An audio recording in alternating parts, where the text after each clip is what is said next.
लोकसभा चुनाव के लिए कांग्रेस उम्मीदवारों का पैनल तैयार। बीजेपी में अभी जारी है मशक्कत। दोनों दलों में जल्द उम्मीदवार घोषित करने की कवायद। और महादेव सट्टा ऐप मामले में जारी है जांच की कछुआ चाल। छत्तीसगढ़ में सरकार बदलने के बाद भी मामले में जांच ने नहीं पकड़ी रफ्तार। कई नामी चेहरों पर लटक रही गिरफ्तारी की तलवार। नमस्कार, मैं हूं आनंद और आप देख रहे हैं इन्वेस्टिगेटिव और इन-डेप्थ खबरों का खास न्यूज बुलेटिन सूत्रधार। आज इस सूत्रधार में सबसे पहले हम बात करेंगे लोकसभा चुनाव की। मई जून के आसपास देश में लोकसभा चुनाव होने की संभावना है। ऐसे में लोकसभा चुनाव के लिए बीजेपी और कांग्रेस दोनों ही पार्टियों के नेता अपने अपने उम्मीदवारों को तय करने में जुटे हुए हैं। दोनों राजनीतिक दलों की कोशिश है कि वो जल्द से जल्द अपने उम्मीदवारों के नाम घोषित कर दें। बीजेपी के मध्य प्रदेश में 28 सिटिंग मेंबर ऑफ पार्लियामेंट हैं, लेकिन फिर भी पार्टी में मशक्कत जारी है, क्योंकि दावेदारों को लगता है कि मोदी के नाम पर चुनाव जीतना इस बार आसान है, इसलिए उनकी संख्या बढ़ती जा रही है। वहीं कांग्रेस के पास सीमित उम्मीदवार हैं, लिहाजा कांग्रेस ने अपने उम्मीदवारों का पैनल तैयार कर लिया है। आइए आपको आज के इस एपिसोड में उन 10 सीटों और उन संभावित उम्मीदवारों चेहरों के बारे में बताते हैं जिन्हें कांग्रेस और बीजेपी टिकट दे सकती है। देखिए हमारे विशेष संवाददाता अरुण तिवारी की ये रिपोर्ट। कांग्रेस के लिए ये लोकसभा चुनाव बड़ी चुनौती है। कांग्रेस के नए मुखिया जीतू पटवारी के लिए ये नाक का सवाल बना हुआ है। पिछली बार कांग्रेस 29 में से 28 सीटें हार चुकी थी, इसीलिए इस बार उसके पास खोने को ज्यादा कुछ नहीं है। कांग्रेस इस बार कुछ पाने के लिए मशक्कत कर रही है। उम्मीदवारों के नाम पर भी पार्टी के पास बहुत सारे ऑप्शंस नहीं हैं। ऐसे में कांग्रेस को लगता है कि जल्द उम्मीदवार घोषित करना उसके लिए फायदे का सौदा हो सकता है। दिग्विजय कमलनाथ ने भी जल्द उम्मीदवार तय करने पर जोर दिया है। कांग्रेस ने आधी सीटें 50 से कम उम्र के उम्मीदवारों को तो बाकी सीनियर्स को देने की गाइडलाइन बनाई है। कांग्रेस ने उम्मीदवारों का पैनल भी तैयार कर लिया है। इसे लेकर स्क्रीनिंग कमेटी एक बैठक भी कर चुकी है। अब इस पैनल में एक नाम छांटना बाकी है। पार्टी ने अपनी लोकसभा की पूरी प्रिपरेशन टिकट वितरण की कर ली है। पैनल्स बन गए हैं। सही समय पे टिकट वितरण होगा और सही समय पे मतलब किसी प्रकार की ये गुंजाइश कि लेट हुए, समय पे नहीं हुए, कोई उसमें से नेगेटिविटी निकले, वो समय नहीं आएगा। पॉजिटिविटी निकले। मैंने जैसा पहले भी कहा है 50% टिकट हमने निर्णय लिया है युवाओं को देंगे। युवाओं को मीन्स जो युवा कांग्रेस की परिधि में भी आते हैं और जो 50 साल से नीचे के होंगे। वहीं बीजेपी का टारगेट इस बार पूरी 29 सीटें जीतने पर है। पूरी सरकार छिंदवाड़ा जीतने पर फोकस कर रही है। पार्टी के लिए उम्मीदवारों का कोई संकट नहीं है। संगठन को लगता है कि मोदी नाम की नाव में बैठकर चुनावी वैतरणी आसानी से पार हो जाएगी। हर बूथ पर 370 वोट बढ़ाने में पूरी पार्टी जुटी हुई है। फिर भी पार्टी ने अपने संभावित उम्मीदवारों की सूची बनाना शुरू कर दिया है। हमें गर्व है कि भारतीय जनता पार्टी के कार्यकर्ता अपनी अथक मेहनत परिश्रम से और प्रत्येक बूथ पर चुनाव जीतने के संकल्प से 370 वोट हर बूथ पर बढ़ाने के संकल्प के साथ खजुराहो में इस बार भारतीय जनता पार्टी के कार्यकर्ता आम जनता के आशीर्वाद से हम इस बार रिकॉर्ड बना करके इतिहास खजुराहो में बनाएंगे और पूरे मध्य प्रदेश की 29 की 29 सीटें जीत करके कमल के फूल मोदी जी के झोली में डालेंगे। अब आइए आपको दिखाते हैं बीजेपी और कांग्रेस के संभावित उम्मीदवारों के नाम। भोपाल से बीजेपी के संभावित उम्मीदवारों की बात की जाए तो आलोक संजर पूर्व सांसद हैं, कायस्थ चेहरा हैं। वीडी शर्मा बीजेपी प्रदेश अध्यक्ष हैं, आसान जीत पर नजर हो सकती है। और रही बात प्रज्ञा ठाकुर की तो वो तो सिटिंग सांसद हैं ही। अब बात कर लेते हैं कांग्रेस की, तो कांग्रेस भोपाल से जीपी माली को टिकट दे सकती है। पूर्व नगर निगम अधिकारी हैं। मोनू सक्सेना युवा कायस्थ चेहरा हैं, दिग्विजय सिंह के करीबी माने जाते हैं। बात की जाए पीसी शर्मा की तो दिग्विजय खेमे से आते हैं और पूर्व मंत्री भी रह चुके हैं। बात कर लेते हैं इंदौर की, तो इंदौर से बीजेपी के उम्मीदवार हो सकते हैं मिलिंद महाजन। पूर्व लोकसभा अध्यक्ष सुमित्रा महाजन के बेटे हैं। जीतू जिराती पूर्व विधायक हैं, पूर्व युवा मोर्चा के प्रदेश अध्यक्ष और विधानसभा में इनका टिकट काट लिया गया था। निशांत खरे संघ के करीबी हैं, आदिवासियों में पैठ है, युवा आयोग के अध्यक्ष हैं। और शंकर लालवानी सिटिंग सांसद हैं।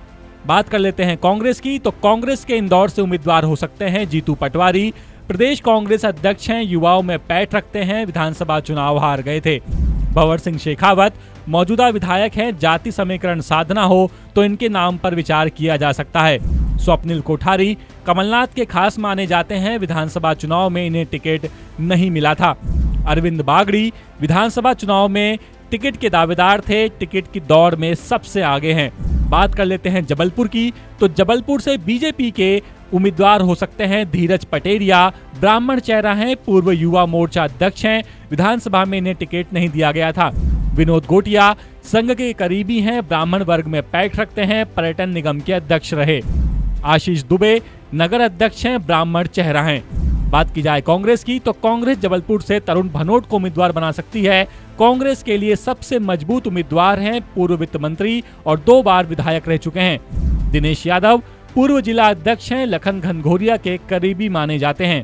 अब बात की जाए ग्वालियर की, तो ग्वालियर में बीजेपी के उम्मीदवार हो सकते हैं नरोत्तम मिश्रा, पूर्व गृह मंत्री, विधानसभा चुनाव हार चुके हैं, बीजेपी के लिए बड़ा ब्राह्मण चेहरा है, अमित शाह के करीबी माने जाते हैं। अगला नाम आता है ज्योतिरादित्य सिंधिया का, केंद्रीय मंत्री हैं, सिंधिया घराने का अच्छा खासा प्रभाव है।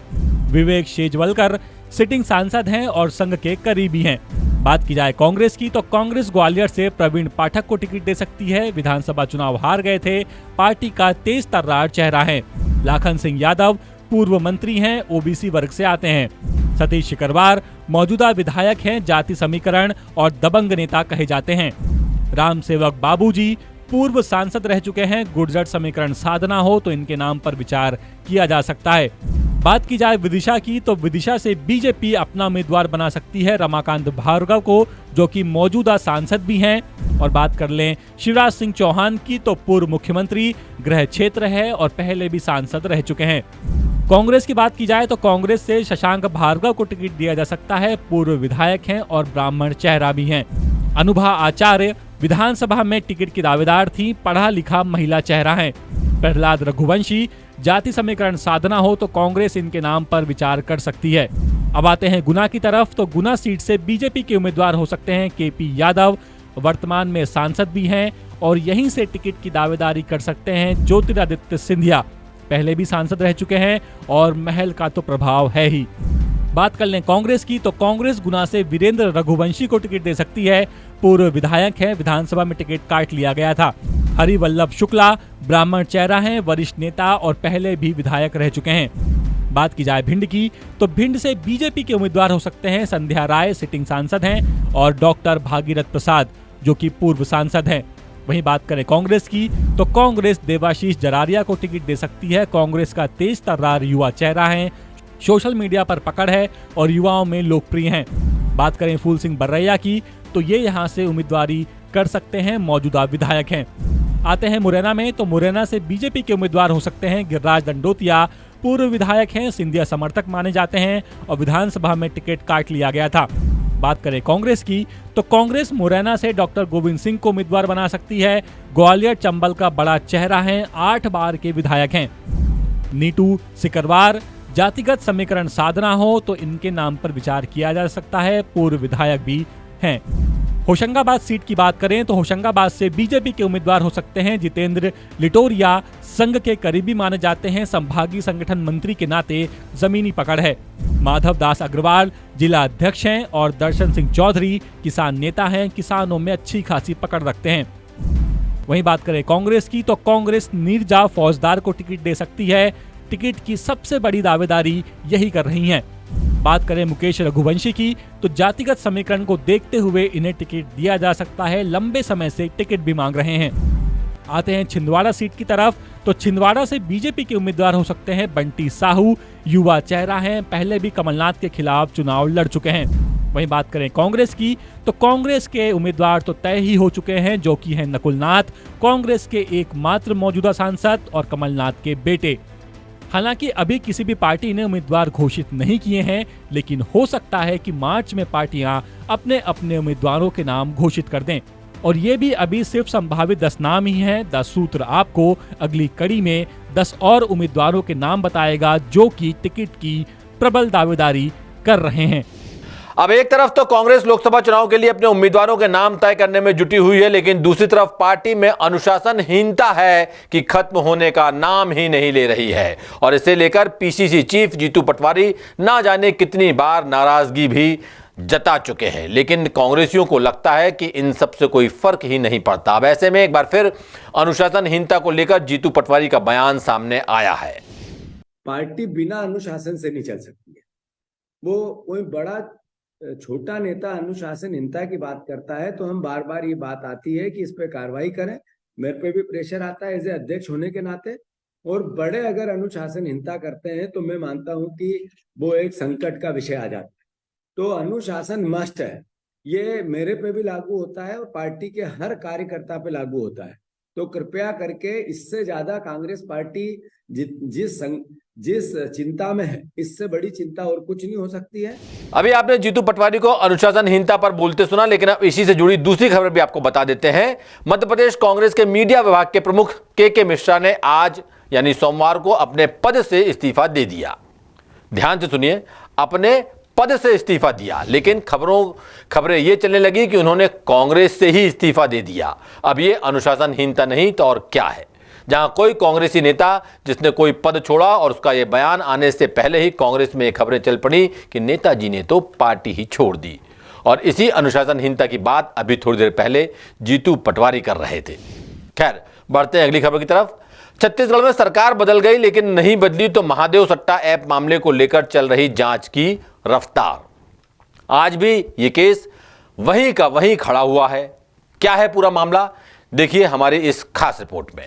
महादेव सट्टा ऐप आपको अच्छे से याद ही होगा। ये वही महादेव सट्टा ऐप है जिसकी चर्चा विधानसभा चुनाव के दौरान खूब रही और छत्तीसगढ़ की सत्ता में काबिज भूपेश सरकार को सत्ता से हाथ धोकर इसका खामियाजा भुगतना पड़ा। अब आज द सूत्र महादेव ऐप की बात क्यों कर रहा है ये भी जान लीजिए। बीते साल 3 नवंबर को प्रवर्तन निदेशालय यानी ईडी ने महादेव सट्टेबाजी ऐप मामले में एक बयान जारी किया, जिसमें कहा गया कि इस ऐप के प्रमोटरों ने छत्तीसगढ़ के तत्कालीन मुख्यमंत्री भूपेश बघेल को 508 करोड़ रुपए का भुगतान किया था। बस फिर क्या था, ईडी के इस बयान से छत्तीसगढ़ में चुनावी माहौल गर्मा गया और बीजेपी और कांग्रेस के बीच सियासी संग्राम छिड़ गया। खुद पीएम मोदी ने भी कई बार महादेव ऐप का जिक्र कर उस वक्त के मुख्यमंत्री भूपेश बघेल पर हमला बोला था। मुख्यमंत्री कार्यालय यहां सट्टेबाजों का अड्डा कैसे बना हुआ था, और ये कक्का आपका, सब लोग तो कहते हैं 30% कक्का, 30% कक्का, खुलेआम सट्टा। ये 30% कक्का खुलेआम सट्टा चला रहे थे। लेकिन अब छत्तीसगढ़ में सरकार बदल चुकी है और बीजेपी के विष्णुदेव साय मुख्यमंत्री हैं।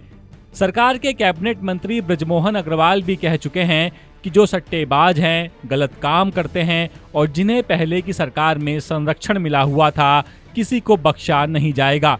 एक एक की पहचान कर उसे जेल में डालेंगे। कैबिनेट मंत्री की इन बातों में कितना दम है, इसे आप इस बात से समझिए कि ये केस अभी भी प्रदेश में कछुए की चाल से चल रहा है। इस मामले में अभी जो जानकारी निकलकर सामने आ रही है वो बस इतनी है कि राज्य सरकार की जांच एजेंसी जल्द कानूनी कार्रवाई कर सकती हैं। सूत्र बताते हैं कि 22 फरवरी को ईडी, एसीबी और विधि विभाग के सीनियर अधिकारियों के बीच एक बैठक हुई, जिसमें आपसी कोऑर्डिनेशन बनाकर काम करने की बात पर सहमति बनाई गई। जांच एजेंसियां ये नहीं चाहती कि इस केस में जिसे आरोपी बनाया जाए वो सबूतों के अभाव में बच निकले। इसीलिए एफआईआर करने से पहले हर पहलू पर बारीकी से काम किया जा रहा है। लेकिन ये काम इतना धीरे हो रहा है कि इसके कहने ही क्या। महादेव सट्टा ऐप का प्रमोटर रवि उप्पल को अभी तक भारत नहीं लाया जा सका है, जबकि यही हाल सौरभ चंद्राकर के मामले में है। अब ऐसे में छत्तीसगढ़ में सरकार तो बदल गई, लेकिन क्या इस केस की कहानी बदलेगी, ये अभी भी बड़ा सवाल बना हुआ है। और अब देखते हैं हमारा खास segment level up with Nishi और जानिए बाबा महाकाल के दर्शन करने का आसान तरीका। क्या आपको भी बाबा महाकाल की भस्म आरती का हिस्सा बनना है और आपको पता नहीं है कि बुकिंग कैसे करें? तो आइए आज मैं आपको बताती हूँ। देखिए, आप ऑनलाइन और ऑफलाइन दोनों तरह से पास ले सकते हैं। बात करें ऑफलाइन फ्री पास की, तो उसके लिए आप एक दिन पहले यानी कि रात 12 बजे से नीलकंठ गेट पर लाइन में लगना शुरू हो जाइए, क्योंकि वहां पर काफी भीड़ रहती है। जिसका काउंटर सुबह 8 बजे खुलता है और एक फॉर्म पर सिर्फ 5 लोग ही जा सकते हैं और आपके पास आधार कार्ड होना कंपलसरी है। अब बात करें दूसरा ऑप्शन की, तो इसके लिए आपको गूगल में श्री महाकालेश्वर.com टाइप करना है और भस्म आरती सेक्शन में अपनी डेट सिलेक्ट करनी है। और हाँ, याद रहे कि आपको बुकिंग 1-2 महीने पहले ही कर लेनी है, नहीं तो स्लॉट अवेलेबल नहीं मिलेगा। ये जानकारी आपको कैसे लगी? अच्छी लगी हो तो लाइक और शेयर जरूर कीजिएगा। और बुलेटिन के आखिर में देखिए देश और प्रदेश की खास खबरें और मुझे दीजिए इजाजत। आप सूत्रधार देखते रहिए, 10 सूत्र से जुड़े रहिए। हमारी वेबसाइट www.thesutra.com इस पर विजिट जरूर कीजिए। मैं आपसे कल रात को ठीक 8:30 बजे फिर मुलाकात करूंगा कुछ अच्छी बेहतरीन खबरों के साथ। तब तक के लिए नमस्कार, शुभ रात्रि। छत्तीसगढ़ के पूर्व मुख्यमंत्री भूपेश बघेल ने सोमवार को एक्स पर बड़ी घोषणा की है। उन्होंने कहा कि केंद्र में कांग्रेस की सरकार आते ही अग्निवीर योजना रद्द होगी, फिर से पक्की भर्ती शुरू हो जाएगी। हालांकि योजना शुरू होने के बाद से ही कांग्रेस लगातार इसका विरोध करती आई है। कांग्रेस के साथ साथ ऐसे कई युवा भी हैं जो इस योजना का विरोध करते रहे हैं। वाराणसी के ज्ञानवापी तहखाने में हिंदुओं के पूजा पाठ पर रोक लगाने से इलाहाबाद हाईकोर्ट ने सोमवार 26 फरवरी को इनकार कर दिया। हाईकोर्ट ने ज्ञानवापी मस्जिद कमेटी की पूजा के खिलाफ लगी याचिका खारिज कर दी है। वाराणसी जिला कोर्ट ने 31 जनवरी को तहखाने में ब्यास परिवार को पूजा करने का अधिकार दिया था। इसी दिन रात में तहखाने में पूजा शुरू हुई थी। मशहूर गजल गायक पंकज उधास का आज 72 साल की उम्र में निधन हो गया। उनके निधन की जानकारी उनकी बेटी नायाब ने सोशल मीडिया पर दी है। गजल गायक पिछले कई दिनों से बीमार चल रहे थे। मीडिया रिपोर्ट्स के मुताबिक उन्होंने मुंबई के बीच कैंडी हॉस्पिटल में सोमवार 26 फरवरी की सुबह 11 बजे अंतिम सांस ली। गजल सिंगर जाजिम शर्मा ने बताया कि वे पैंक्रियाज कैंसर से जूझ रहे थे। उनका अंतिम संस्कार मंगलवार को किया जाएगा।